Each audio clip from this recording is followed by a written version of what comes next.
উদ্দেশ্যটো সভাপতি মহোদয়ে ক'ব লাগিব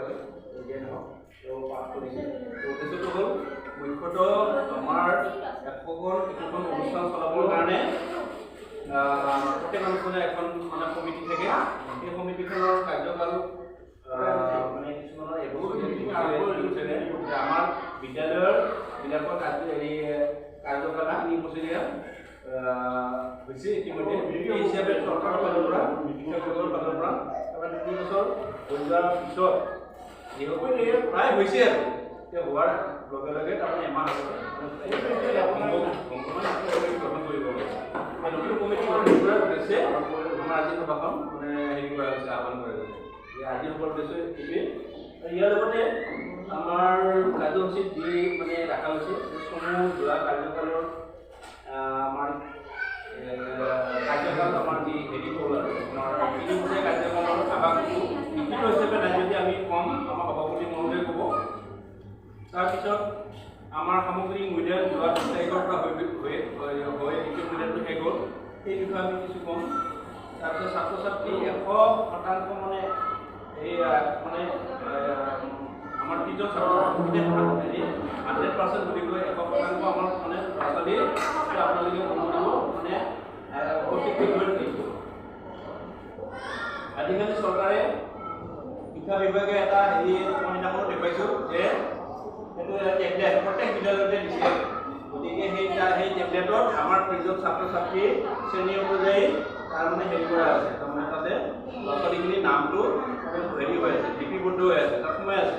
এতিয়া প্ৰত্যেক দিনৰ ল'ৰা ছোৱালীখিনি প্ৰথম শ্ৰেণীৰ পৰা 5লৈকে মানে এজন এজনীকে আনি গ্ৰুপ হিচাপে বুলিব পাৰে। গ্ৰুপ হিচাপে আমি কৰা নাই, তাৰমানে টেকনিক হেৰি আছে, একেলগেও কৰিব পৰা যায়। একেলগে এতিয়া তেনেকৈ আমাৰ বিগত হাইস্কুলখন তাৰ ল'ৰা ছোৱালী বহুত বেছি দিলে হয় না, গতিকে গ্ৰুপ হিচাপে কৰি কম সময়তে হয় আৰু এইটো কিবা আছে 2-এটা লৈ যাব পাৰিতো তাৰ অপশ্যন থাকিব পাৰে জানিব। গতিকে আমাৰ 3জন মানে এজন তেতিয়া কৰি আছোঁ।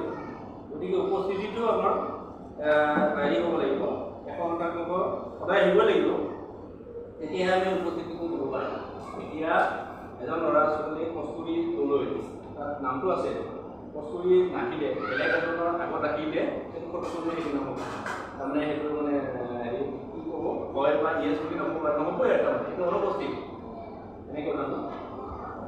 তাৰপিছত এইখিনিয়ে আৰু এইখিনি আমাৰ উদ্দেশ্য পৰীক্ষা।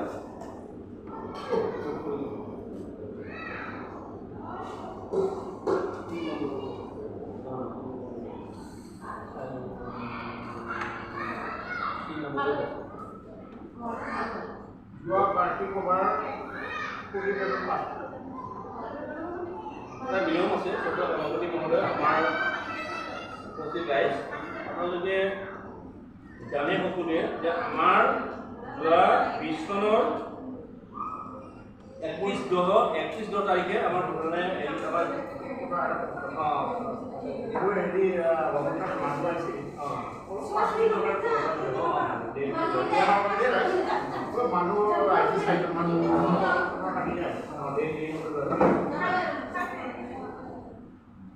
তাৰমানে আমাৰ যোৱা 20 চনৰ 31/10 তাৰিখে মানে এইখন সভাখন হৈছিল। কাৰ্য বিৱৰণী মানে এই কি আলোচনা হৈছিল বা কাৰ্যসূচীখিনি মই মাতি দিম।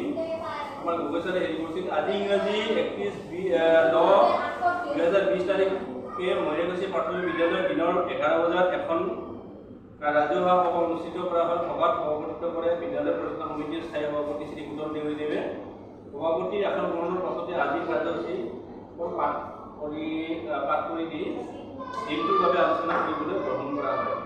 আজি কাৰ্যসূচী সিদিনাখন কাৰ্যসূচী এনেকৈ সভাপতি আসন গ্ৰহণ, সভাৰ উদ্দেশ্য ব্যাখ্যা, বিগত বৰ্ষৰ বিদ্যালয় সম্পাদিত কামৰ বিৱৰণ, ছাত্ৰ ছাত্ৰীৰ সাজ পোছাক বিতৰণৰ সম্পৰ্কত আলোচনা, পুৰণা সমিতি ভংগ, পৰৱৰ্তী সময়ৰ বাবে নতুন সভাপতিৰ প্ৰস্তাৱ, বিদ্যালয়ৰ নতুন পৰিচালনা সমিতি গঠন, তাৰপিছত আঠত ৰাখিছিল ৰাজহুৱা আলোচনা আৰু প্ৰস্তাৱ গ্ৰহণ আৰু সভাপতি মন্তব্যৰ সভামণ্ডল। কাৰ্যসূচীখন সভাত পাঠ কৰি দিয়াৰ পাছত সভাপতিয়ে সভাৰ উদ্দেশ্য ব্যাখ্যা কৰিবলৈ কোৱাত প্ৰশাসনিককে কয় যে চৰকাৰৰ পৰা বিদ্যালয়ৰ সমূহলৈ নিৰ্দেশ আহিছে যে বিদ্যালয় পৰিচালনা সমিতিসমূহ কাৰ্যকাল ইতিমধ্যে 3 বছৰ পাৰ হৈ গৈছে। গতিকে উক্ত কাৰ্য কমিটিসমূহ ভংগ কৰি নতুন কমিটি গঠন কৰিব লাগে।